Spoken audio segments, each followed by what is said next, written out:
The majority of people say, oh God, I couldn't do that. And my response is, well, you're obviously not sick enough. When I gave up the sugar, whatever form it was in, it was 3 days of that little sugar monster in my head, just aggravating me, trying to get me to eat it. I ate more cheese than I've ever eaten in my life because I just had to put something in my mouth. But I made it through the 3 days.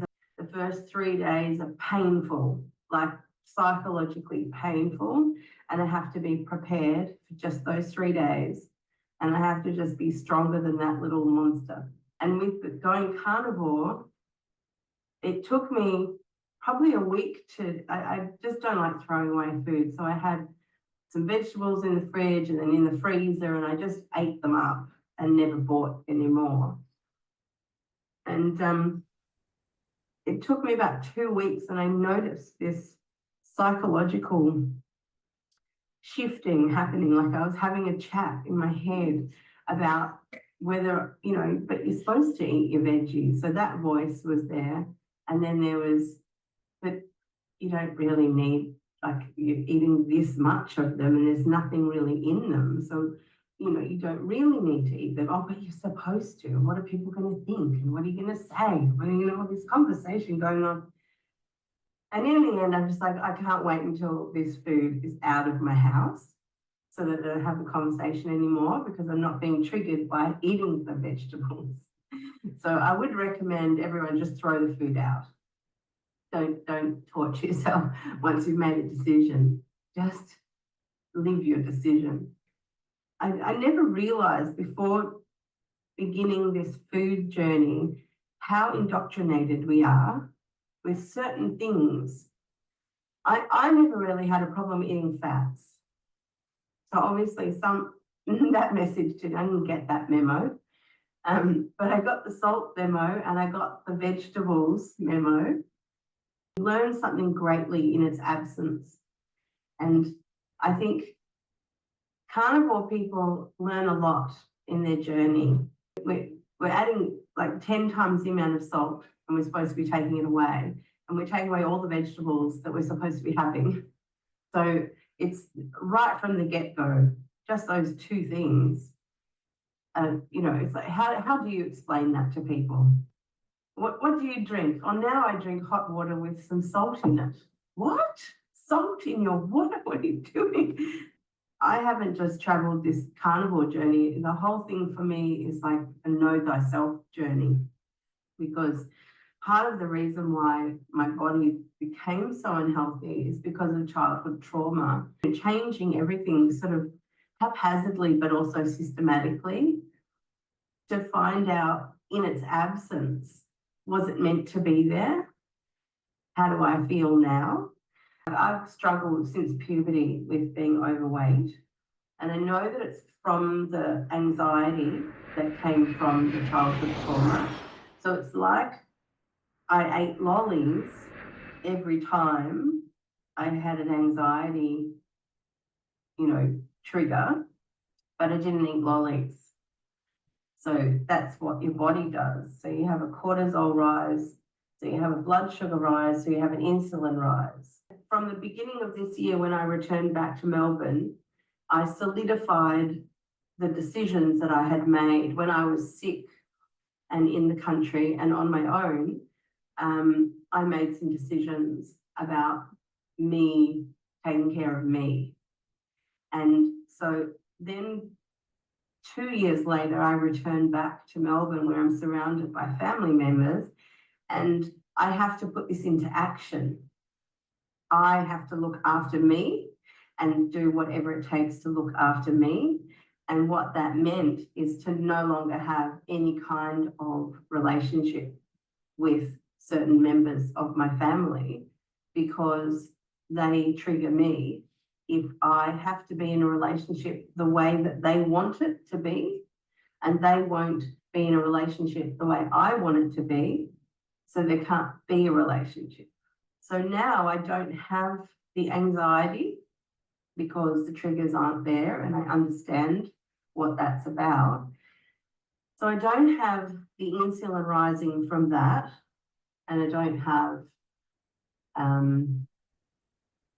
don't eat the sugar, and I'm not encouraging cortisol from the coffee, and the dairy's gone. So whatever is in there that's insulin provoking or inflammatory is now gone. And I think even though I don't measure on scales because it's been too rough of a journey to be obsessed with numbers, I measure with these and I measure with my clothes. And I think things are now changing.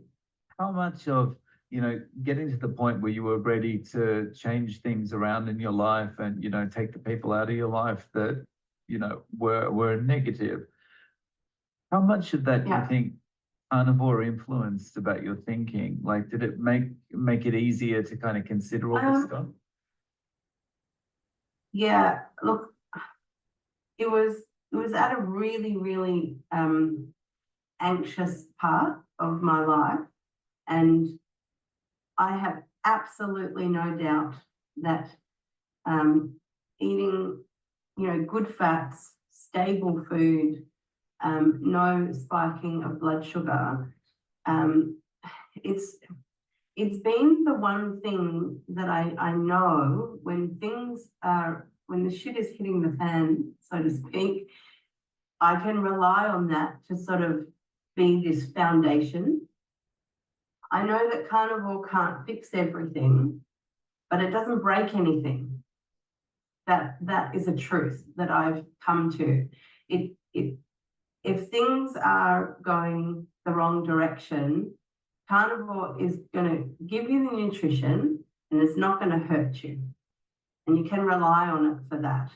You have to go back to eating a way that is not going to put fat on your body at all. Even if the anxiety was, I couldn't have my diet doing it as well. So I know that when I went carnivore, my weight stabilized. It didn't keep going up.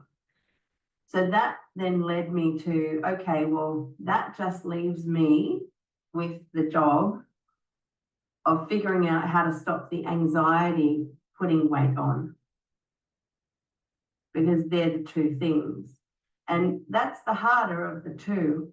And that's really my work goal for life, which is what I'm now working on as a teacher and a life coach. I'm really insistent on helping people understand how their belief systems and their anxieties and their thoughts are affecting their physical body. Because if you're eating a carnivore diet and you're not losing weight and you tighten it up, and even if you're eating a lion diet and you're not losing weight, then there's a psychological aspect that you need to attend to, because your body can make its own fructose and make its own glucose, and it can cause you illness. The anxiety can cause you heart disease and everything on that diabetes spectrum. I think the carnivore diet eliminates not just vegetables and plants.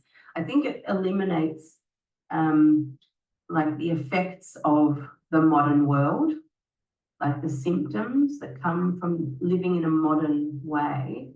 I think not just the carnivore diet, but the carnivore lifestyle, the way of thinking about being carnivore, I think effectively it does reduce, if not eliminate, the symptoms of living in a modern world.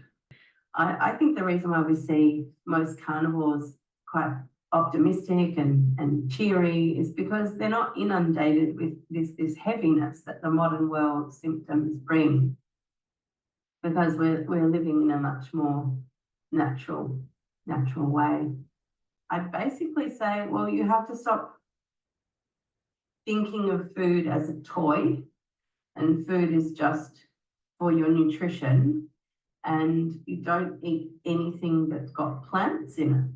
So you eat from the animal kingdom, and if there's anything in there that doesn't work for you, stop eating it.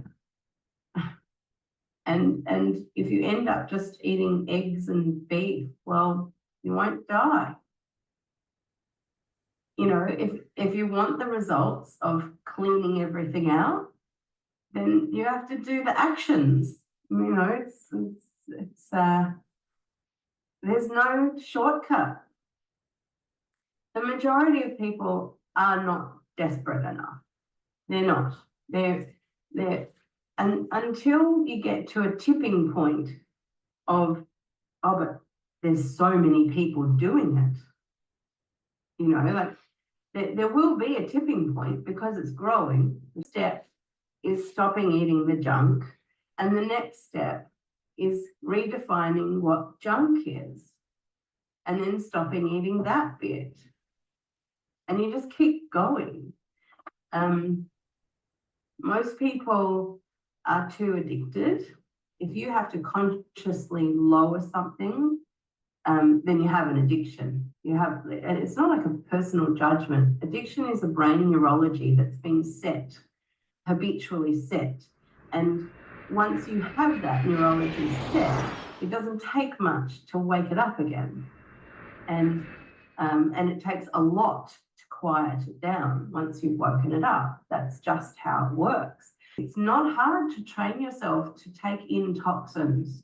It's not really hard. Somehow the brain really likes toxicity.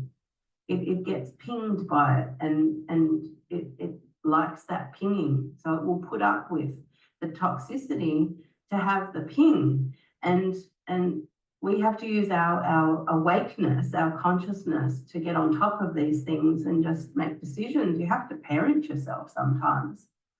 And it's really quite logical in my mind. I don't want to do anything that causes illness because I've kind of had my fair share now. And I'm in now the second half of my life, and I'm fairly determined, like in the next, 5 to 10 years, I will have a very well functioning body. When I turn 60, I hope my body size, shape, strength, flexibility will be that of a 40-year-old, a fit 40-year-old, because I just don't see the reason to stop doing what I've been endeavoring to do all of my life, just without a lot of success and a lot of roadblocks. But now the anxiety is gone, and that's been the biggest roadblock. And I have carnivore in my pocket, and it's getting easier to do carnivore without the anxiety. It's really easy. Without the dairy, it's almost becoming easier again. So and the longer you do something, the more it's just part of you. But they don't want to make the psychological effort to make actual physical change in their life because, well, number one, no one with an authority voice has told them that they should. And we're trained to have that happen, whether it's a teacher or a doctor, etc.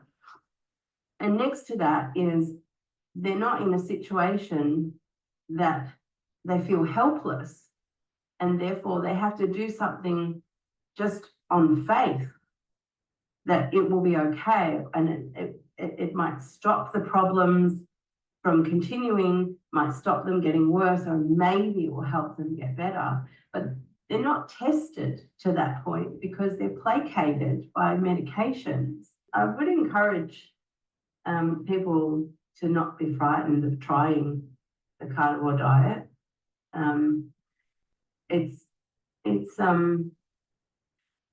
It will be a challenge to get off the carbohydrates, but if you're addicted to carbohydrates, it will be a challenge. So if you're telling yourself that there's no way that you're addicted to carbohydrates, then try carnivore and you'll find out the truth, won't you? Yeah. And if you're a person that wants the truth, then you have to test the truth. You have to test yourself. You have to test things in life to find out what the truth is, because no one's actually going to tell you the truth.